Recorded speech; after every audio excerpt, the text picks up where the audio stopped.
Well, hello everybody. This is Making Sankey First Name Making, and today I am so excited to be speaking to the fabulous Osmaan Sharif, who is one of the amazing speakers for Adventures in Marketing. So let's bring him up to the stage. How are you, Osmaan? I am very, very well. I'm super excited to have this conversation with you today.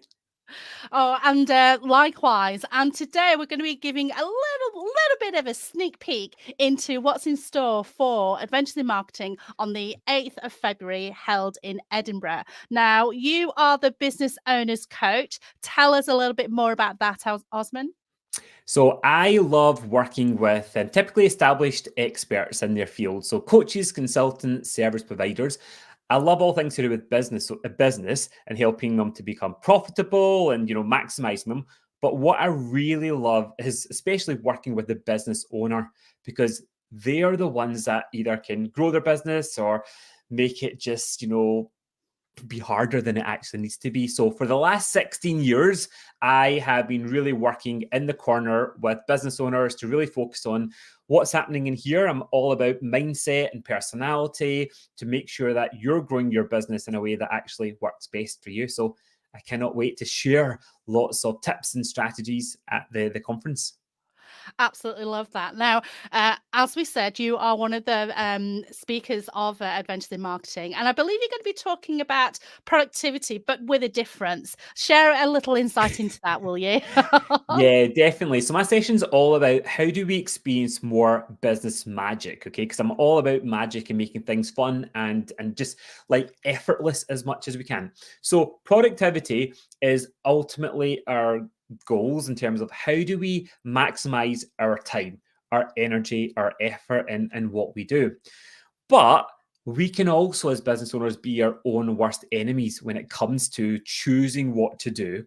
And that's really where I want to give everybody that chance to, especially it's quite at the start of the year, to really just take that chance to go, okay, what would success look like for you to help you to become really productive? And that actually, it's not about, looking at how do you cram more things into your, your to-do list or your diary. Far from it. I'm going to take us right back to look at how do we actually help ourselves to say yes to the right things and say no, but in a really nice way. And I know I'm talking to the FOMO creator here, right? But I want to help people to be really comfortable in going, that's a great idea, but actually, that's not a great idea for me right now, or even for me based upon my personality, or even I don't actually want to do that. So instead of actually thinking, I've got all this stuff I could do or I should do, and just adding that onto our never ending to do list, it's about just taking that step back and actually, as a business owner, really going, how do I actually have the clarity in terms of my business and that looks like, what do I really want from it? How does it fit with my personality? How does it fit with actually even my values? What's important to me? Because that then helps us to be really motivated, and we stop going through that motivational roller coaster where some mornings we're like, yes, let's do it, and other times we're like, feeling like I want to escape from a business. So I'm really going to be bringing to life the three main pillars that I take all my clients through to really understand what is your design? How is your mindset either helping you? And that includes being able to say no to certain things, or let me not do that exactly that way, and stop that, peeking over the fence and comparisonitis and what's everybody else doing, and actually really giving ourselves that chance to go, right, what's best for me? What's my thinking? How am I feeling about things? And then we get to look at, well, we've got so many things that we could do in business, which is both a blessing and a curse. But how do we then do that based upon what I call your unique entrepreneurial superpower? So therefore, you're able to go, right, what's the best marketing strategies for me? Content strategy, delivery strategy, collaboration strategies, so that it really fits with who you are, your superpowers. And therefore, once you get those three pillars working for you, it then gives you that beacon, that focus, that laser to go, that's where I am, that's the road that I'm on. So ignore what else everybody else is doing. And it just allows us to be so much more productive because we are really clear about what we're doing, and we're doing it in a way that actually feels more magical and more fun. and we get rid of the chaos and confusion. So that's what I'm going to be talking about in a nutshell. Now, one thing that really resonated with me at the start is the fact that, well, I'm a recovering people pleaser. Yeah. So when you said say no, Yeah. I was like, so is that one of the things that you're going to be exploring a little bit on the 8th?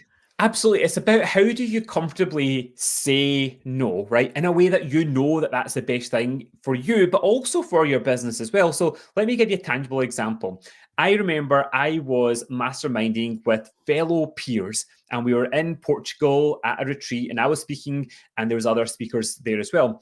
And I remember, over dinner, two of them were saying, Osmaan, when are you going to stop doing one-to-one stuff? I mean, it's all about leverage. It's all about, growing a bigger program, etc. And I remember, first of all, going, I should, I should, that makes sense, blah, blah, blah. But actually, then taking a step back in that conversation, I was like, hold on, both of you are the complete opposite personality than me, okay?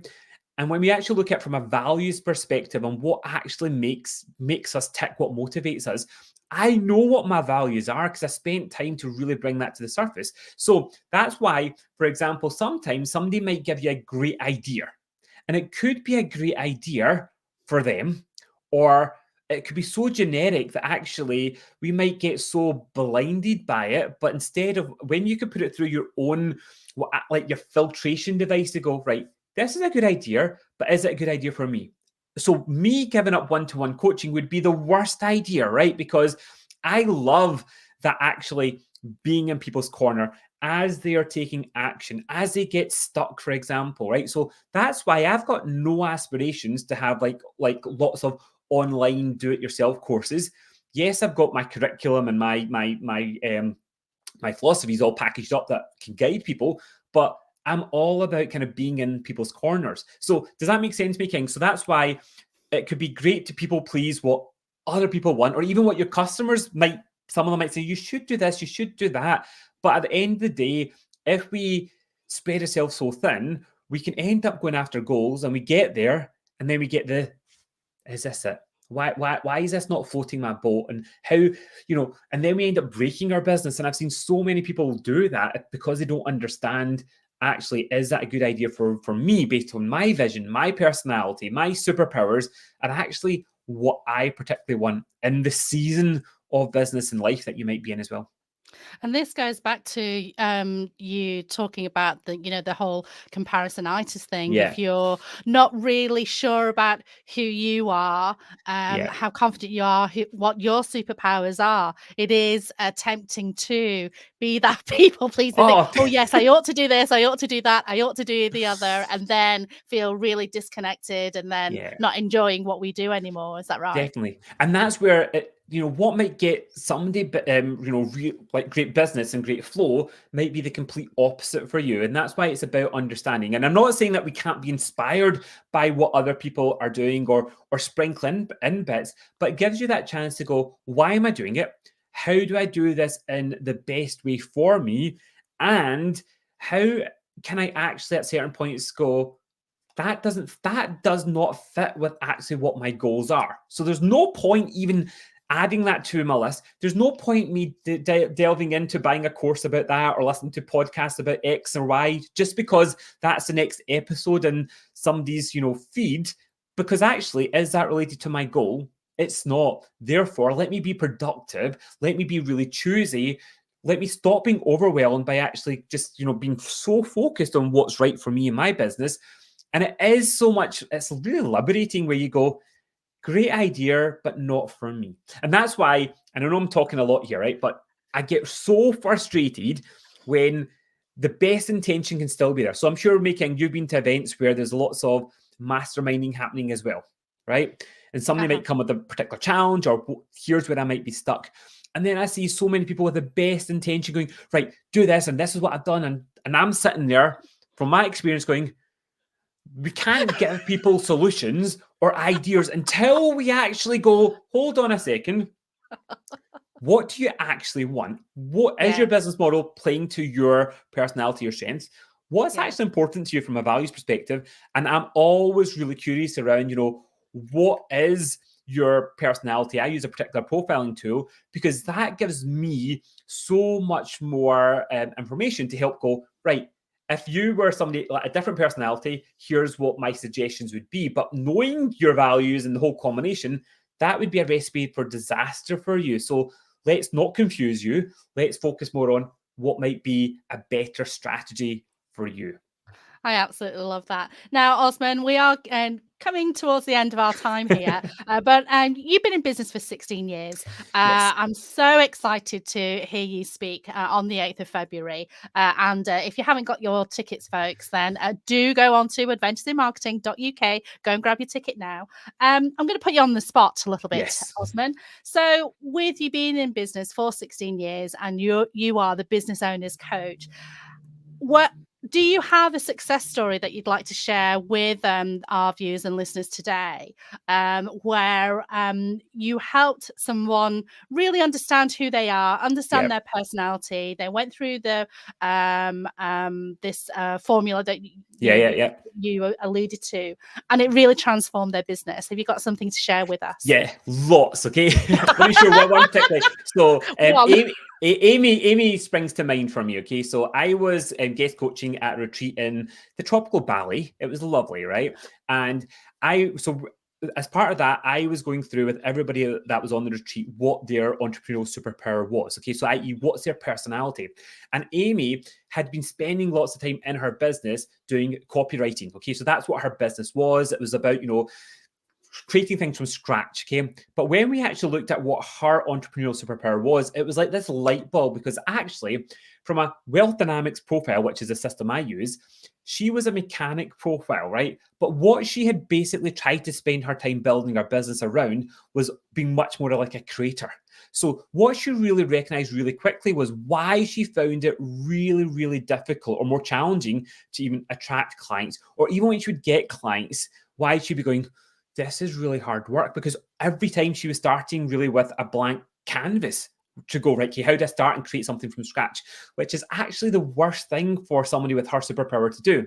So with that realization, she was able to really understand, she loves going in where things are happening and, like a mechanic, being able to go, right, how do we make it better? How do we optimize it? How do we actually figure out how to make it flow a lot better? And since then, she's completely changed her focus of her business, even the way that she operates, and she really focuses on how do experts as well focus on actually using systems to help them to make better progress and results in their business. So I share that with you because that was a huge realization that she was basically creating a business that she thought was great, but the reality was actually it was not playing to her superpower, and that insight has really let her to kind of shift and pivot, based upon what she's doing right now. So that's one of many. Do you know what I mean? That's quite a superpower related one, but there's also ones around mindset, limiting beliefs, stories. I know you only wanted one, but I'm giving you extra value in the next minute.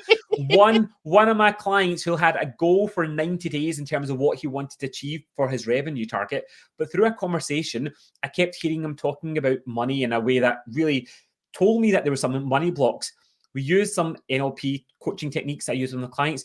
We got rid of that limiting belief, and he achieved that stretched goal, not in 90 days, but in 30 days.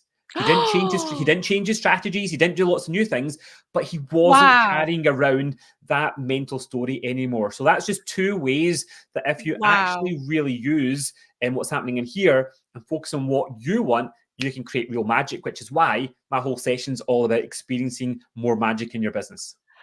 Osman, that is absolute gold. Thank you so much for sharing those success stories with us. Now, you're not the productivity king for nothing. I know you need to dash off now to do a podcast. So thank you so much for your time, Osman. I'll let you go. And in the meantime, if you haven't got your ticket left, do go to adventuresinmarketing.uk. You can see the link below. Go grab your ticket. Come and network with us. Come and hang out with us speakers in sunny Edinburgh. I hope it's going to be sunny on the day anyway. And we will see you there on the 8th.